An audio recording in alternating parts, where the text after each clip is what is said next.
some of this is L.A. is very different right now. The Dodgers are a huge brand in L.A. They draw like 5 million people. And it's the best team they've maybe ever had. The Lakers are a huge brand in L.A., bigger than any NFL team's ever been. And they have their best team since Shaq and Kobe. And now Kawhi's winning. But let's stay on Lakers, Dodgers. So that's what the Rams are competing against. Stan Kroenke's the richest owner in the NFL. He has no interest being the third most known brand in the city. I went for a walk yesterday in my neighborhood. I saw 3 Dodger hats. We're in football season. The Dodgers are huge. The Lakers are huge. Stan Kroenke's like, the NFL's the #1 team, even in Boston. Even in a baseball-obsessed city. And I'm 3. And now Justin Herbert walks into town with a big arm and a ton of buzz, and I share the stadium, and my quarterback doesn't talk. You don't see number 16 jerseys in L.A. There's no buzz about him. We're kind of good but not great, and we're boring. And some of it is, listen, Goff doesn't fit McVay's offense. Like, I get what they're doing. They got pressure from Stan Kroenke, who spent $3.5 billion more in the stadium than he wanted to, and nobody could go to it. So there's some financial pressure. And then they're like, listen, LeBron's not going away. We're going up. The Lakers now are owning us. The Dodgers are owning us. The Chargers now have this stud quarterback, and we're good, not special, and we're kind of boring. And I get it. And, you know, the other thing is, you sit around and you look at this thing, Joy, the Niners have top 5 Super Bowl odds with Garoppolo. What if they upgrade at quarterback? Kyler Murray made a huge jump year 1 to year 2. Russell Wilson's not going away. So this is why you're seeing the Rams. It's like, wasn't he in the Super Bowl 2 years ago?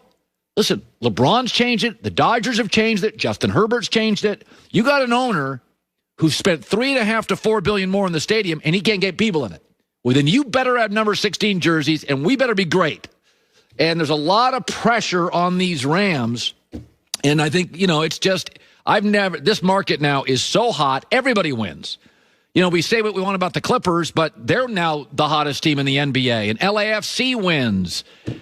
There's a lot of pressure in Los Angeles right now. If they did a movie poster, you know, it'd be McVay, Jalen Ramsey, Aaron Donald, and say also starring Jared Goff. So either Goff's going to take a pay cut, and we can handle that, but if we're going to pay him big, then he's got to be great, and we've got to be more buzz. Because right now the Chargers and Justin Herbert, that's the job people lined up for. Peter Schrager is right around the corner. In Los Angeles, it's the Herd. Turn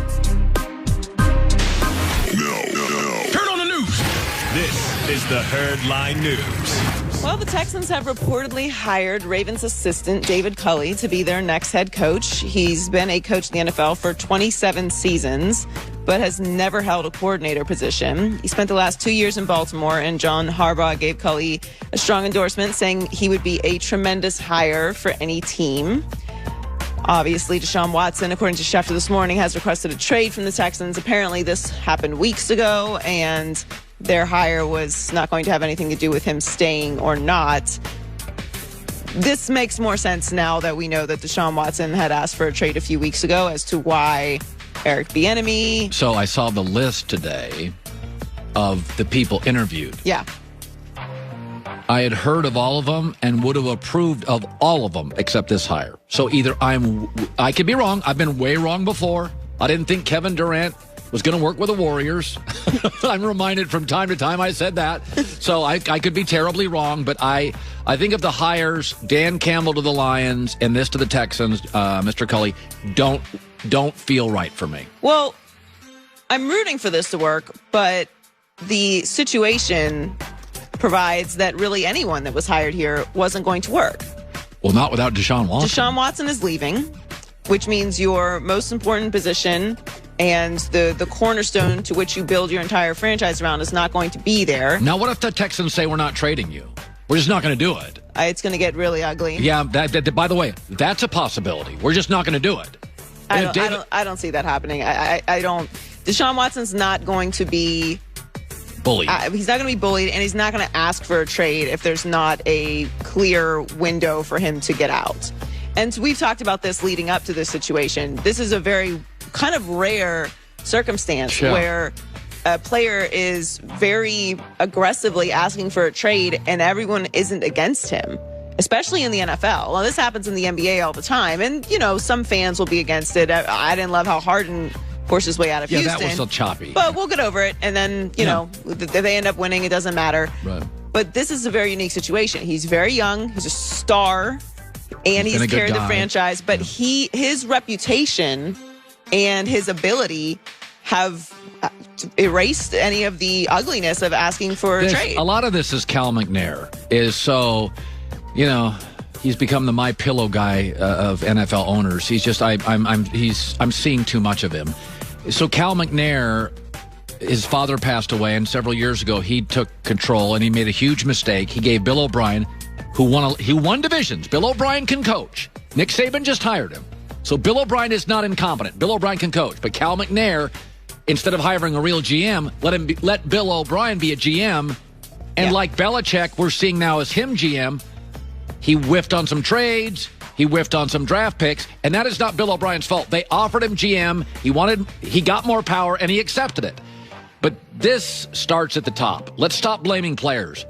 Now, and there are times to blame players. Right. This is about Cal McNair hiring Jack Easterby and everybody saying, get me out of here. It's very obvious that this is a dysfunctional situation. And you're right. It does start with ownership. Yes. Bill O'Brien should have never taken the GM job. You're right. It's very tempting when you are offered power to not take it. Fair.